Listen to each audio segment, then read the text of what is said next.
Aujourd'hui, on va regarder quelques vidéos qui vont nous montrer le danger que représente le Rassemblement national. On va nous expliquer que c'est un parti extrêmement méchant. C'est Mathieu Slama qui partage le vrai danger. Il est là. Législatif 2024. Si Jordan Bardella devient Premier ministre, il promet de supprimer le droit du sol.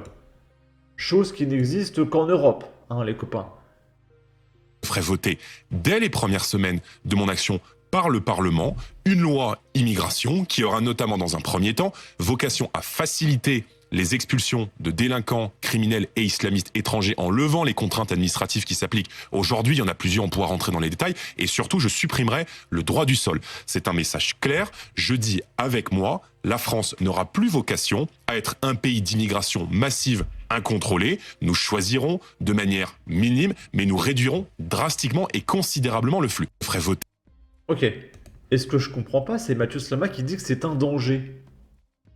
Mais du coup, les 99,9% des autres pays de l'univers qui n'ont pas de droit du sol, c'est quoi, ils sont en pleine guerre civile là?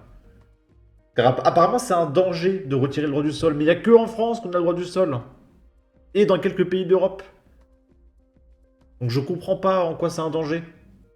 Il n'y a que la France qui doit le faire. Parce que la France, si elle le fait pas, c'est un danger, mais les autres pays, je comprends pas. Ça n'a aucun sens. Ensuite, là, c'est un reportage de BFM TV. Comme vous le savez, ils sont en pleine propagande. C'est aberrant. Il y a une dizaine de reportages anti-RN tous les jours sur BFM. Et là, ils expliquent que le Rassemblement national souhaite réserver l'accès aux familles françaises. Et quelle horreur! Les Français prioritaires face à des étrangers arrivés jeudi. Mais quelle horreur, les copains! Sans le HLM qu'il occupe avec ses 5 enfants, cet homme de 46 ans, Lassana, n'aurait pas les moyens de se loger. Retirer ce droit aux étrangers comme lui est xénophobe, affirme cet homme de nationalité ivoirienne. Sans HLM, bon, je ne sais pas comment je vais faire. Parmi la totalité des logements. Alors c'est marrant parce que si c'est un migrant pakistanais qui peut pas se loger, c'est insupportable. Regardez, il a des petits bébés, il va mourir demain. Par contre, quand c'est un Français qui s'appelle Jean-Louis, qui est à la recherche d'un HLM, et qui peut pas en trouver parce que c'est réservé aux étrangers, là, non, c'est bon, il peut crever Jean-Louis, même s'il a 15 enfants. C'est un Français, de toute façon, on s'en fout. Donc pourquoi c'est absolument scandaleux qu'un étranger soit recalé, mais quand c'est les Français qui sont recalés, on s'en bat les couilles. C'est quand même assez particulier.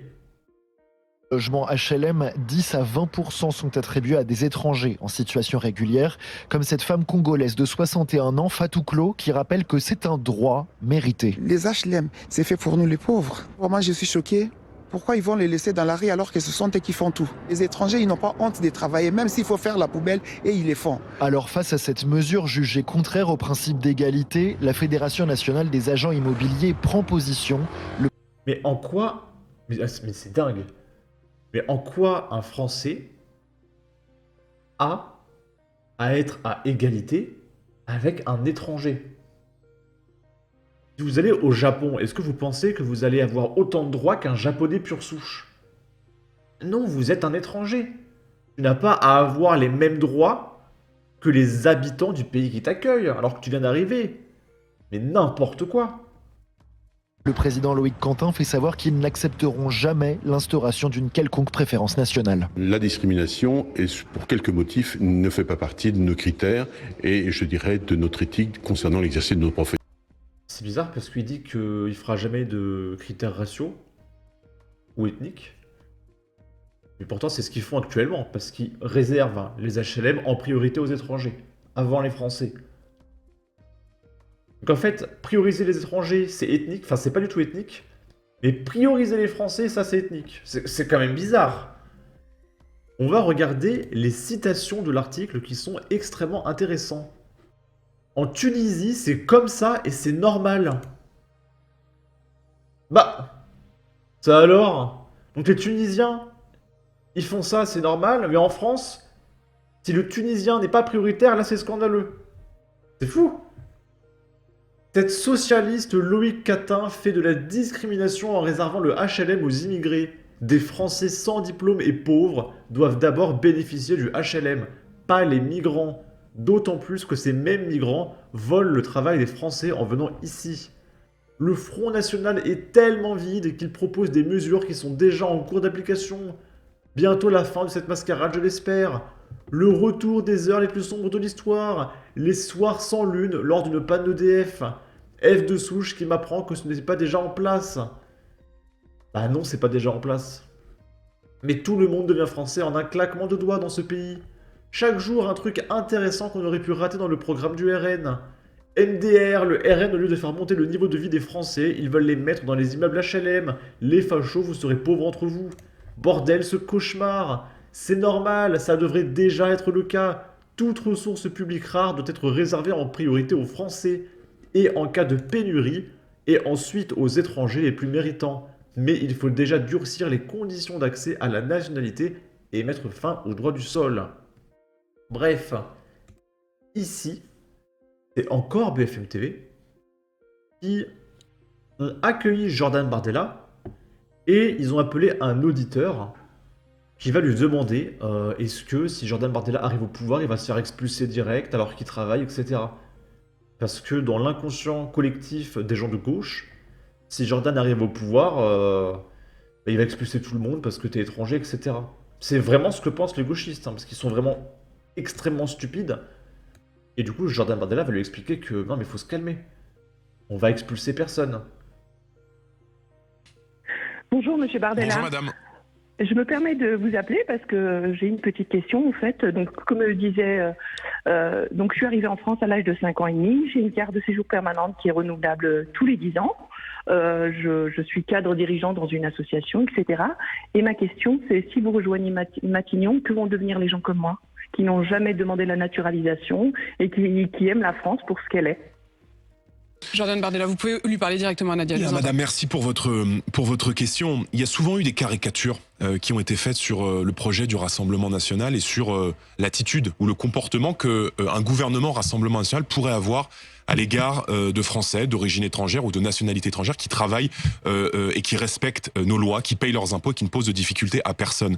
Je veux rassurer tout le monde aujourd'hui. Nos compatriotes de nationalité étrangère ou d'origine étrangère qui travaillent, qui paient leurs impôts, qui paient leurs cotisations, qui respectent la loi, qui aiment notre pays, n'ont strictement rien à craindre. Je le dis, rien à craindre de la politique que je vais mettre en œuvre. En revanche, je dis une chose, et peut-être qu'on peut se retrouver sur ce sujet. Aujourd'hui, le système social français est extrêmement attractif pour des gens qui viennent de l'étranger et qui, même sans avoir travaillé, peuvent par exemple bénéficier de soins gratuits. Donc, chère Nadia, si vous travaillez, si vous respectez la loi et si vous participez de la communauté nationale, il n'y a absolument aucune difficulté. Et je ne cesserai, moi, de rappeler, parce que c'est aussi l'histoire de ma famille, qu'il y a des millions de gens qui sont arrivés en France. Certains sont devenus français, ont acquis la nationalité de haute lutte et ils l'ont fait parce qu'ils aimaient la France. Et aujourd'hui, ces gens-là se sentent pleinement patriotes et ils ne comprennent pas, madame, qu'on continue d'accueillir des millions de gens chaque année qui semblent un peu dispensés de cet effort de s'assimiler, de travailler, de respecter Nadia, nos lois et nos valeurs. Voilà. Et regardez les commentaires.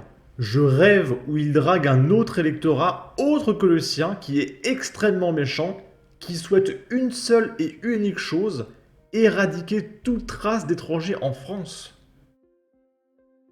Dites-vous que la plupart des gauchistes pensent vraiment que le Rassemblement National veut exterminer toute trace d'étrangers dans notre pays. Ils sont fous. Ils sont complètement fous. Ça vous montre le niveau de stupidité absolue de ces gens-là. Ils sont stupides. Mais vraiment extrêmement stupides. Je paye régulièrement des impôts depuis 4 ans, mais ils ne me donnent pas de titre de séjour. Mais les immigrés exploiteurs qui ont obtenu un permis de séjour en s'adressant au tribunal avec 2 mensonges et qui ne quittent pas les bureaux d'aide de l'État en ont un en poche de séjour de 10 ans. C'est fou que ce genre de discours le fasse passer pour un raciste alors que c'est 100% logique. Ensuite, on va écouter le discours d'un maire qui est passé sur CNews qui nous explique que la majorité des faits divers n'est pas relayée par les médias. Et que si, en regardant les infos, on croit qu'il y a des gens qui se font tuer tous les jours, La réalité, c'est que c'est bien pire que ça. Et qu'il y a énormément de faits qui sont occultés par l'État et dont personne n'est au courant. On va écouter ça. À ce niveau de déconnexion, ce que vous allez entendre là m'a sidéré. Je peux pas vous dire autre chose. Écoutez le président de la République hier sur la réalité du terrain. L'extrême monte partout. Pourquoi on a 50% aux extrêmes? D'abord parce que dès qu'il y a un fait divers, il est monté en épingle partout. J'étais à Oradour il y a 2 jours. Je suis au maire d'Oradour, mais il y a des choses dramatiques qui se passent chez vous. Il y a un gros problème d'immigration, d'insécurité. Le maire d'Oradour me dit non.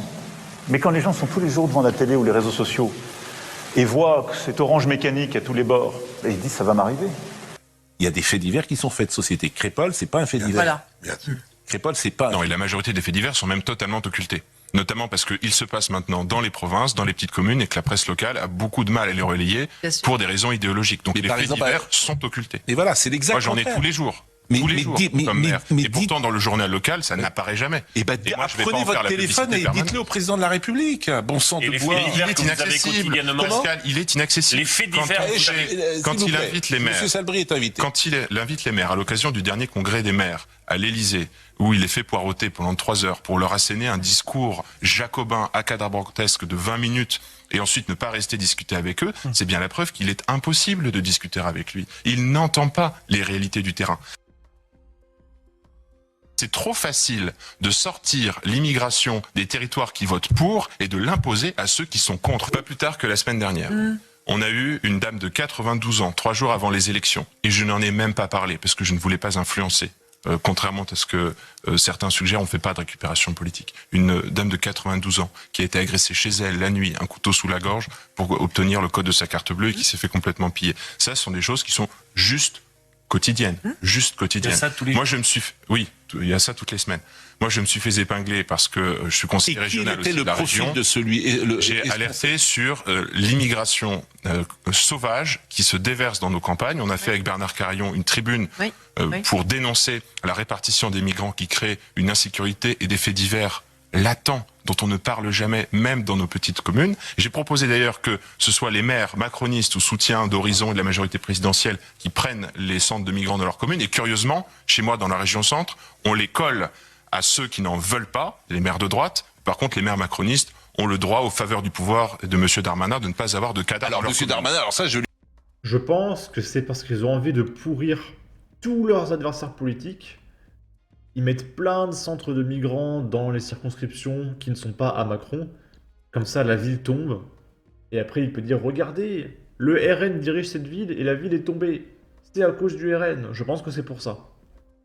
Bah, vous lui demanderez tout à l'heure. tiens. Alors, je vais lui poser la question. Pourquoi est-ce Alors que ça- les CADA ne sont pas mis prioritairement auprès des maires qui soutiennent la politique migratoire du gouvernement? Parce que c'est trop facile de sortir l'immigration des territoires qui votent pour et de l'imposer à ceux qui sont contre. C'est ça aussi qui crée cette frustration et qui fait monter le Rassemblement national. Donc les meilleurs acteurs de la montée du RN, pardonnez-moi, c'est pas Éric Ciotti et tous les élus LR qui, comme moi, soutiennent les militants et sont dans la majorité de ce que pensent les électeurs, c'est la politique désastreuse du gouvernement. Bon. Ok. C'est Voilà. trop facile. En tout cas, n'hésitez pas à donner votre avis, votre opinion, à partager, à liker, commenter. Ça aidera au référencement de la vidéo sur YouTube. Abonnez-vous, suivez-moi sur Twitter et à la prochaine pour de futures vidéos. Ciao!